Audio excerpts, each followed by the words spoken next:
Media మిత్రులందరికీ నమస్కారం. ఏదైతే మైక్రో ఫైనాన్స్ పేరిట ఈ సుబ్బు అనే అడ్వకేట్ ఎవరైతే ఉన్నారో ఆయన నా మీద చేస్తున్నటువంటి ఆరోపణలు ఏవైతే ఉన్నాయో అవన్నీ ఫేక్ అలిగేషన్స్. నిజంగా నేను ఇందులో ఇన్వాల్వ్ అయి ఉంటే గిన నేను ఎక్కడికైనా రావడానికి సిద్ధం.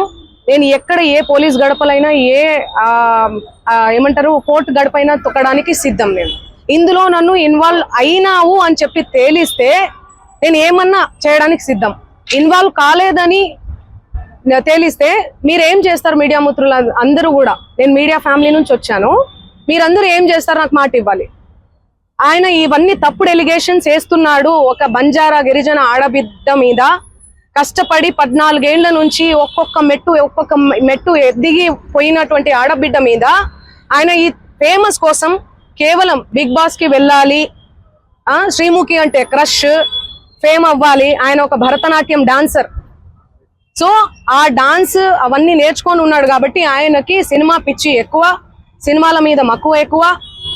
దానివల్ల నా పేరు వాడుకొని ఆయన ఫేమ్ అవ్వాలని చెప్పి ప్రతి ఒక్క మీడియా గడప తొక్కి ప్రతి ఒక్కరికి అడిగి ఇంటర్వ్యూ తీసుకోండి అని చెప్పి లేనిపోని అలిగేషన్స్ అన్ని కూడా నా మీద వేస్తున్నాడు.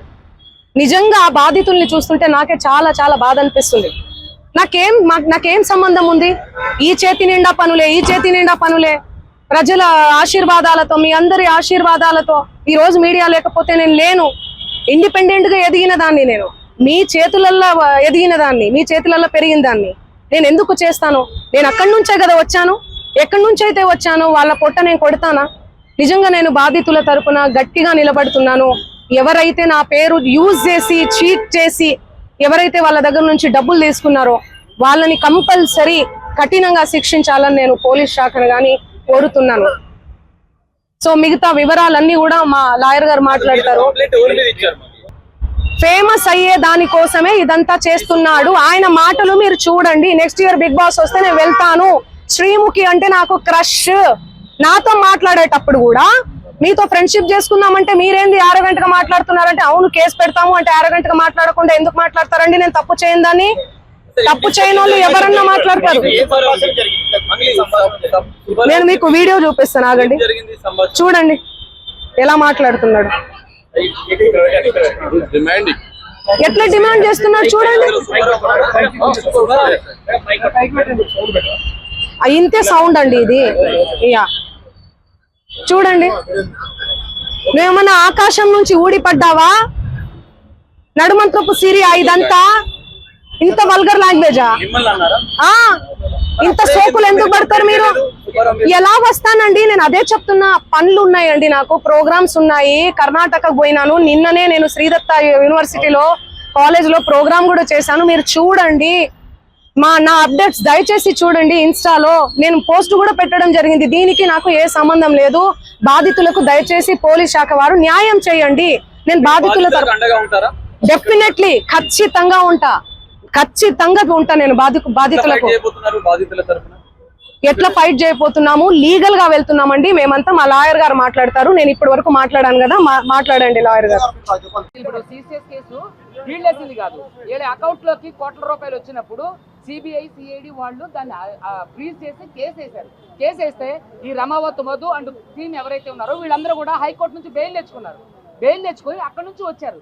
అక్కడ నుంచి వీళ్ళు ఎవరికి కూడా టచ్లో లేకుండా అయ్యారు. అయితే సిసిఎస్ లో కేసు వేసింది వీళ్ళు కాదు.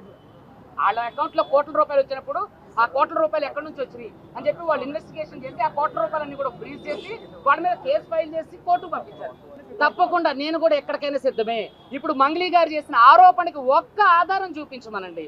పాప ఇప్పుడు బిగ్ బాస్ అంటే సోకు ఐఎమ్ నాట్ ఇప్పుడు నేను వచ్చినవాడిని కాదు, నా 9 సంవత్సరాల ఎక్స్పీరియన్స్. మీరు చూస్తే మీడియాలో కూడా నేను పెద్ద పెద్ద కేసుల్లో కూడా నేను అడ్వకేట్గా ఉన్నా. సో పాపం ఇంకొక అమ్మాయి పేరు లాక్ రావడం అనేది ఎక్కడన్నా నేను ప్రస్తావించానా? ఇప్పుడు ఆవిడ ఏది చెప్తే అది నిజమైపోతుంది. ఒక్క ఆధారం చూపించమనండి. నిన్న ఏదో నాది ఒక వీడియో ఎట్లాంటివి చూపించారు. కొన్ని మీడియా వాళ్ళకి ఇచ్చారా? దాంట్లో ఏముంది ఏంటి అని మీడియా వాళ్ళకి ఇచ్చారా? ఆమె ఆరోపణలు చేస్తుంది. అది పూజారి నాగేశ్వరరావు గారు ఆఫీసులో ఏది మేము చెప్పాం కదా, పూజారి నాగేశ్వరరావు గారు పిలిపించారు. ఏది ఈవిడ ఒక సెంట్రల్ మినిస్టర్ పేరు చెప్పి బెదిరించినప్పుడు, ఎమ్మెల్యే తండ్రితో ఫోన్ చేయించినప్పుడు నేను లిఫ్ట్ చేయకపోతే చాలా మంది గూండాలతో రౌడీలతో కూడా ఫోన్ చేస్తే నేను మాట్లాడకపోతే అంటే రెస్పాండ్ కాకపోయేసరికి పూజారి నాగేశ్వరరావు గారు ఆఫీసులో అది మీరు చూసుకున్నట్లయితే ఆ వీడియో కూడా ప్రెస్ రిలీజ్ చేయమనండి దమ్ముంటే. అదే ఇవ్వమనండి. ఇప్పుడు ఆరోపణలు ఆవు చేస్తుందా మేము చేస్తున్నావా? ఆమె ఉంటే ఇవ్వమనండి. ఇప్పుడే మీడియా సమక్షంగా నేను ఆమెను అభ్యర్థిస్తున్నా. ఆమె ఒక్క నిమిషం అండి, నేను మీడియా ముఖంగా నేను మంగ్లీ గారిని అభ్యర్థిస్తున్నా. ఒకవేళ నేను ఎక్కడన్నా చెప్పిన ఆలోచన కానీ చెప్పిన మాటలు దాఖలాలు కానీ ఉంటే దయచేసి మీడియాకి ఇవ్వమనండి. ఎందుకు ఇవ్వట్లేదు? ఇప్పుడు నేను మీడియాకి ఫోటోలు ఇచ్చా, వీడియోలు ఇచ్చా, నేను ప్రతిదీ నాకు డబ్బులు ఆఫర్ చేసింది, అది కూడా నేను డైరెక్ట్ గా చెప్పా. ఒక సెంట్రల్ మినిస్టర్ పేరు చెప్పింది అని చెప్పా. ఆయన పేరు కూడా మీ అందరికీ తెలుసు. తర్వాత ఎమ్మెల్యే తండ్రితో ఫోన్ చేయించారు, ఆయన కూడా చాలా పాపులర్ అని కూడా తెలుసు. వాటికి సంబంధించిన ఆధారాలు కూడా నేను పోలీసులకు ఇచ్చా. మరి మీరు చేస్తున్నటువంటి అలిగేషన్ సంబంధించి ఒక్క ఆధారాన్ని ఎందుకు మీడియాకి ఇవ్వట్లేదు? మీడియాలో చెప్తున్నారు ఏదన్నంటే నేను బంజారా అని ఒక కులం కార్డు వాడుకుంటారు. అందరూ అలా ఉండరండి. ఇంకోటి ఇతను కూడా బంజారానే చూడండి. ఈ వాళ్ళ ఎవరైతే ఇతను బంజారా బిడ్డని చెప్పండి, ఇతను కూడా ఈయన కూడా భయపెట్టించడం జరిగింది.